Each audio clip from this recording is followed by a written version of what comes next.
જાફરાબાદના લુણસાપુર ઘરફોડ ચોરીનો ભેદ ઉકેલાયો, 3 આરોપીઓ મુદ્દામાલ સાથે ઝડપાયા। અમરેલી જિલ્લાના જાફરાબાદ તાલુકામાં થયેલી ઘરફોડ ચોરીના એક મોટા ગુનાનો ભેદ ઉકેલવામાં સ્થાનિક ગુના શોધક શાખા એલસીબીને મહત્વની સફળતા સાંપડી છે।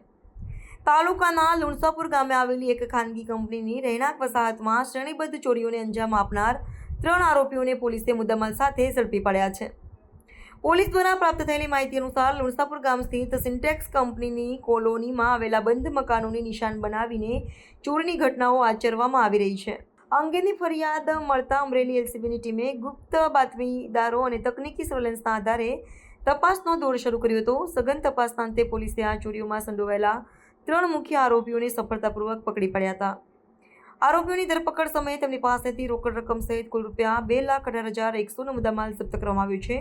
પોલીસે 3 આરોપીઓ વિરુદ્ધ કાયદેસરની કાર્યવાહી હાથ ધરી છે અને તેઓ અન્ય કોઈ ગુનાહિત પ્રવૃત્તિઓમાં સંડોવાયેલા છે કે કેમ તે દિશામાં વધુ તપાસ કરી રહી છે। એલસીબીની આ સફળ કામગીરીથી સ્થાનિક વિસ્તારોમાં કાયદો અને વ્યવસ્થાની સ્થિતિ વધુ મજબૂત બની છે।